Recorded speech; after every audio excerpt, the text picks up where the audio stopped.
Hi guys, welcome to Lakshitha design. இந்த video நம்ம என்ன பார்க்க போகிறோம் பார்த்தீங்கன்னா, இந்த மாதிரி ஷெல் பீட்ஸ் வச்சு 3 பீடு ஓகேங்களா. இதை வச்சு எப்படி ஃப்ளவர் மாதிரி ஸ்டிச் பண்ணுறதா பார்க்க போகிறோம் ஓகேங்களா. இது கடைசி வரைக்கும் பாருங்கள். இதில் ஒரு சின்னதாக நான் ஒரு டிப்ஸ் உங்களுக்கு சொல்லி கொடுத்துருப்பேன் ஓகேங்களா. இப்போ பார்த்தீங்கன்னா எப்பவும் போல் மாதிரி தான் நீடில் த்ரெட்டு கோர்த்து எடுத்துக்கோங்க ஓகேங்களா. எடுத்துகிட்டு இப்போ பார்த்தீங்கன்னா அந்த மாதிரி தான் ஊசியை கிளாத்தில் குத்தி எடுத்துக்கிறோம். எடுத்துகிட்டு ஃபஸ்ட்டு நான் அந்த மாதிரி ஒரே ஒரு ஷெல் பீட்ஸ் மட்டும் வச்சுட்டு அது ஹோல்ஸ் வழியாக ஊசியை குத்தி கீழே ரிட்டன் கொண்டு போய்க்கிறேன் ஓகேங்களா. இந்த மாதிரி ஸ்டிச் பண்ணும்போது நீங்கள் back side fabric glue apply பண்ண வேண்டியதில்லை ஓகேங்களா. இதுக்கு ஒரு டிப்ஸ் நான் சொல்லுவேன். வீடியோஸ் ஃபுல்லாக பாருங்கள் ஓகேங்களா. இதே மாதிரி 2 தையல் போட்டுக்கோங்க. அப்போ தான் நமக்கு நல்லா ஸ்ட்ராங்காக நிற்கும். எப்போவுமே நம்ம ஸ்டிச் பண்ணும்போது 2 தையல் போடுங்க ஓகேங்களா. அப்போ தான் ப்ளவுஸ்லாம் ஸ்டிச் பண்ணும்போது ஸ்ட்ராங்காக நிற்கும் ஓகேங்களா. இப்போ அடுத்து பார்த்திங்கன்னா இன்னொரு ஷெல் பீட்ஸு நான் வச்சுக்கிறேன் அது பக்கத்துலேயே. வச்சுட்டு சேம் அதே மாதிரி தான் ஊசியை ஃபஸ்ட்டு கிளாத்துலேருந்து குத்தி எடுத்துக்கிறோம். எடுத்துகிட்டு அகைன் அந்த ஷெல்லோட ஹோல்ஸுக்குள்ளே ஊசியை குத்தி கீழே ரிட்டன் கொண்டு போய்க்கிறோம் ஓகேங்களா. சேம் இதே மாதிரி தான் இந்த ஸ்டிச்சை 2 டைம் ஃபாலோ பண்ணிக்கோங்க ஓகேங்களா. நான் பண்ணுறது பாருங்கள், உங்களுக்கு ஈஸியாக புரியும். இந்த மாதிரி தான் ரொம்ப ஈஸி தான். இது எல்லாமே நம்மளோட க்ரியேட்டிவிட்டி தான் ஓகேங்களா. இப்போ அடுத்து பார்த்திங்கன்னா இன்னொரு ஷெல் பீட்ஸு நான் இந்த மாதிரி வச்சு ஸ்டிச் பண்ணிக்க போகிறேன் ஓகேங்களா. சேம் அதே மாதிரி தான் பக்கத்துலேயே இந்த மாதிரி ஷெல் பீட்ஸ் வச்சுட்டு ஃபஸ்ட்டு என்ன பண்ணுறோம், கிளாத்தில் ஊசியை குத்தி எடுத்துக்கிறோம். எடுத்துகிட்டு எகெயின் பார்த்திங்க அப்படின்னா அந்த ஷெல் பீட்ஸ் வழியாக ஊசியை ரிட்டன் எடுத்துக்கிறோம் ஓகேங்களா. இதே மாதிரி 2 டைம் ஸ்டிச் பண்ணிக்கோங்க. அப்போ தான் நமக்கு நல்லா ஸ்ட்ராங்காக நிற்கும்.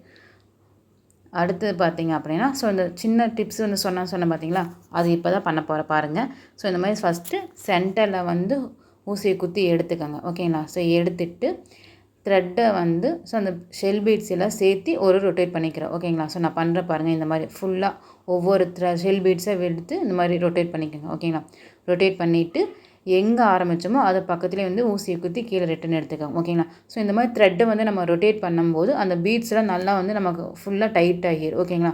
அப்போ அங்கிட்டு இங்கிட்டு ஷேக் ஆகாது. அந்த மாதிரி இருக்கும்போது நம்ம ஃபேப்ரிக்கில் ஃபிக்ஸ் பண்ண வேண்டியதில்லை. பிகினர்ஸாக இருக்குது. இந்த மாதிரி ஷெல் பீட்ஸ் ஸ்டிச் பண்ணும்போது அங்கே எங்கேயும் தூக்குது மேம், ஒரு மாதிரி இந்த டிஸ்டர்பன்ஸாக இருக்க மாதிரி இருக்குன்னு தான் சொன்னீங்க. அதுக்கு இந்த மாதிரி டிப்ஸ் ஃபாலோ பண்ணிக்கோங்க ஓகேங்களா. நான் பார்த்தீங்கன்னா ஒரு 3 பீட்ஸ் மட்டும் வச்சு ஸ்டிச் பண்ணிக்கிறேன். நீங்கள் 5 பீட்ஸ் வச்சு ஃப்ளவராக கூட கன்வெர்ட் பண்ணிக்கலாம் ஓகேங்களா. இப்போ அடுத்து இதுக்கு மேலே ஹேங்கிங் பீடு, இந்த மாதிரி சின்ன சின்ன ஃப்ளவர்ஸு, இல்லைன்னா டியூப் பீடு, கட் பீட்ஸ் அந்த மாதிரிலாம் வச்சு நீங்கள் எப்படி வேணால் டிசைன் க்ரியேட் பண்ணிக்கலாம். நம்மளோட க்ரியேட்டிவிட்டி தான் இது எல்லாமே. நான் பார்த்தீங்கன்னா இந்த மாதிரி ஒரு ஃப்ளவர் பீடு கொடுத்துட்டு அதுக்கு மேலே ஒரு 5 mm கோல்டன் பீடு கொடுத்துட்டு அந்த பீடை விட்டுட்டு ரிட்டன் பார்த்தீங்கன்னா அந்த ஃப்ளவருக்குள்ளே ஊசியை குத்தி கீழே எடுத்துக்கிறேன் ஓகேங்களா. இந்த மாதிரி சிம்பிளாக நான் டிசைன் க்ரியேட் பண்ணிக்கிறேன். நீங்கள் பார்த்தீங்கன்னா இதுக்கு மேலே என்ன வேணுனாலும் நீங்கள் க்ரியேட் பண்ணிக்கலாம் ஓகேங்களா. சைட்லலாம் பார்த்தீங்கன்னா இந்த மாதிரி லீஃபு, ஃப்ளவர்ஸு, இல்லை டியூப் பீட்ஸு எது வேணால் கொடுத்துக்கலாம். இல்லைன்னா ஸ்டாக்கிங் கிளாத்தில் லீஃப் மாதிரி செஞ்சும் கூட சைடில் ஃபுல்லாக நீங்கள் 3 பக்கம் கொடுத்துக்கலாம். இதெல்லாம் நம்மளோட க்ரியேட்டிவிட்டி தான் ஓகேங்களா. நீங்களும் இதே மாதிரி ட்ரை பண்ணி பாருங்கள். ரொம்பவே யூஸ்ஃபுல்லு தான் ஓகேங்களா. ஃபேப்ரிக் க்ளூ அப்ளை பண்ணாமல் இந்த மாதிரி த்ரெட்டை ஒரு ரொட்டேட் பண்ணிட்டீங்க அப்படின்னா உங்களுக்கு அந்த ஷெல் பீட்ஸ் எல்லாமே டைட்டாக நின்றுக்கு ஓகேங்களா. அங்கிட்டு இங்கிட்டு ஷேக் ஆகாது. ப்ளவுஸில் ஒர்க் பண்ணும்போது இந்த டிப்ஸை கண்டிப்பாக ஃபாலோ பண்ணிக்கோங்க எல்லோரும் ஓகேங்களா. இந்த மாதிரி தான். இல்லை இதுக்கு மேலே சைடில் இந்த மாதிரி ஷெல் பீட்ஸுங்க நீங்கள் கொடுத்து டிசைன் அப்படியே நியூவாக க்ரியேட் பண்ணிக்கலாம் ஓகேங்களா.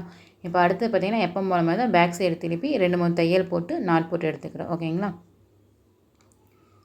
நான் பார்த்தீங்கன்னா சின்ன சின்ன டிப்ஸ் எல்லாம் சொல்லி இந்த மாதிரி ஃப்ளவர்ஸ் நம்ம ஒர்க் பண்ணுறோம். உங்களுக்கு இதை விட க்ரியேட்டிவிட்டி நிறைய தெரியும் அப்படின்னா நீங்கள் நிறைய ட்ரை பண்ணி பாருங்கள், ப்ராக்டிஸ் பண்ணுங்கள் ஓகேங்களா. நம்மளோட க்ரியேட்டிவிட்டி தான் எல்லாமே.